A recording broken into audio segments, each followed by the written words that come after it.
Hey, what's going on, everybody? It's Wilhelm Scream, welcome back to another day in Destiny 2 for some more Destiny 2 news and Beyond Light, Season of the Lost Intel. And this week's Grandmaster Nightfall is the Exodus Crash Strike. This strike was removed from the Grandmaster rotation, but it is back with a rework. Some of the old glitches and cheeses still work, but unfortunately some of them have been removed. But we'll give you a walkthrough of all the things that you can still do, as well as a few glitches that you can actually bring with you into the strike to maybe make things a little bit easier. To start off, if you have a Titan with stasis, you can do the Diamond Lance glitch. If you haven't seen anything on this previously, essentially reloading any special or heavy ammo while picking up a Diamond Lance, and it doesn't have to be the person that created it, it can be anybody on your fire team, will give you a full brick of heavy or special ammo back, regardless of how much you have. All you need is a little bit of heavy ammo in reserve, and you'll be able to get everything that you've expended back as soon as you pick up the Diamond Lance. You'll know it's working because you'll see the reload animation as you're picking up the Diamond Lance.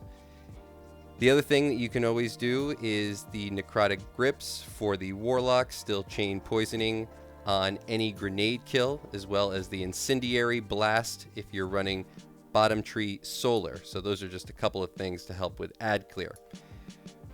For the plate section of this strike, you can sort of phase the plate. So stand on the plate until ads spawn and then run into the back of the room and stay behind the stairs. This will make things quite a bit easier for this particular section. For the next major section that can give people a little bit of trouble, the tank area, I would suggest just running past the tank, get up into the tunnel, and then just destroy the tank from here while you have some cover. Don't worry about the Minotaur, just take out the tank. It's a fairly easy spot to get to so long as you're on your Sparrow and just scoop past quickly. Make sure that everybody on your fire team is moving together at this point. You don't want anybody just left out there. Those are actually fairly easy sections, though. The real tough part of this particular strike is, of course, going to be the boss room. Now, previously in the boss room, there was a really great ledge that you can get to from the starting point when you enter. Now, you'd have to get here before you actually started the encounter, so before you actually spawned the boss in. You used to be able to just sit right here.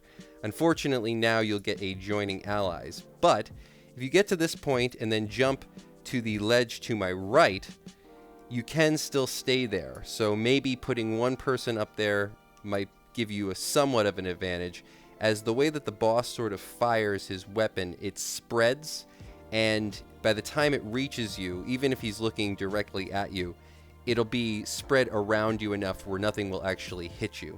So this is the spot right here. You can actually drop behind that ledge a little bit too, but make sure you don't fall off. There are tiny little places that you can stand if you're being very careful.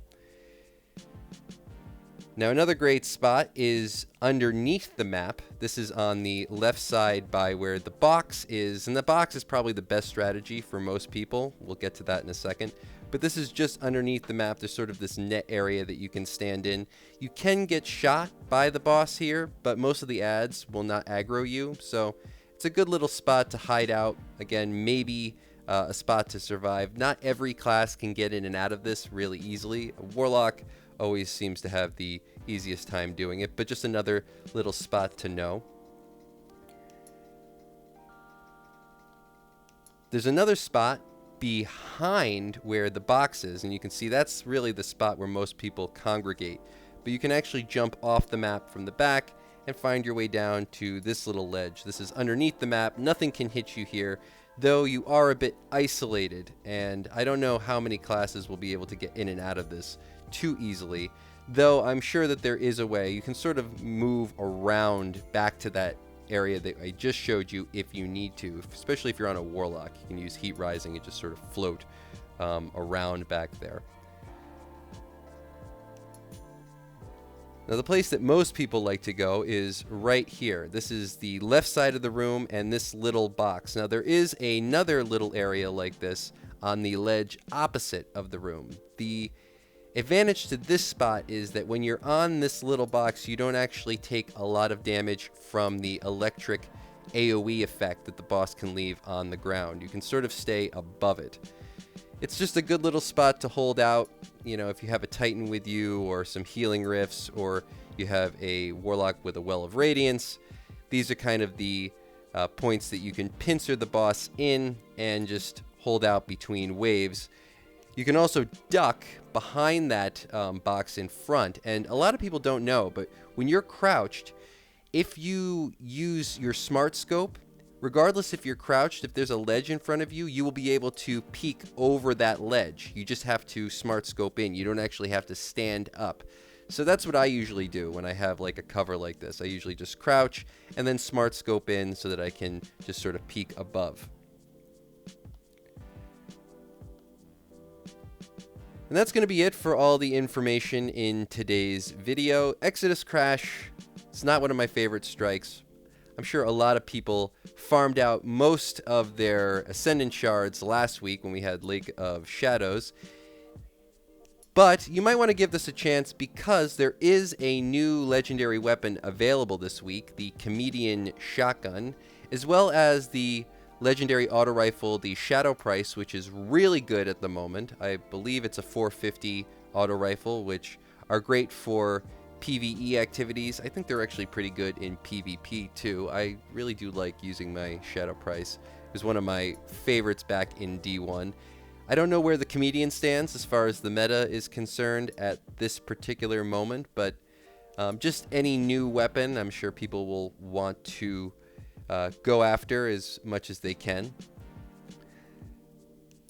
I'm just going to tally through these spots one more time just so everybody can see. Once again, jumping off from the back and floating under.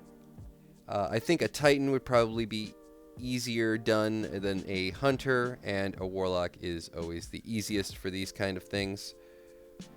So again, the top ledge. I don't know if you could get here on a Titan or on a Hunter. Might be able to do it on a Titan, but you definitely need to use Land Rampant Boots, which take up an exotic space. They're not really good for anything other than getting to spots like this, so I'm sure most people will vote against that as far as taking up that exotic piece of armor, as there are a whole bunch of better options. But hopefully something is helpful to you. Maybe you can get your hands on the new legendary shotgun, the Comedian, or a really well-rolled or adept version of the Shadow Price. If you've watched all the way till this point in the video, remember to like, comment, and subscribe to the YouTube channel if you want more Destiny content or like Destiny content. Also, any of those things will enter you into any future giveaways on this channel. You can also follow me on Instagram or Twitter. They'll also give you entries into any future giveaways. The next one we're doing is at 55,000 subscribers.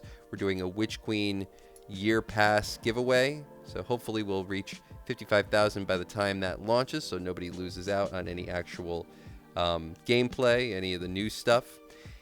You can also leave a hashtag Beyond Light or a hashtag Season of the Lost in the comment section down below. That'll give you another entry into that giveaway for this video. Remember, those stack between all videos. If you haven't done it on a previous piece of content on this channel, why not go back, check out another video, and of course do it again. And as always, I am Wilhelm Scream. We will see you next time. Little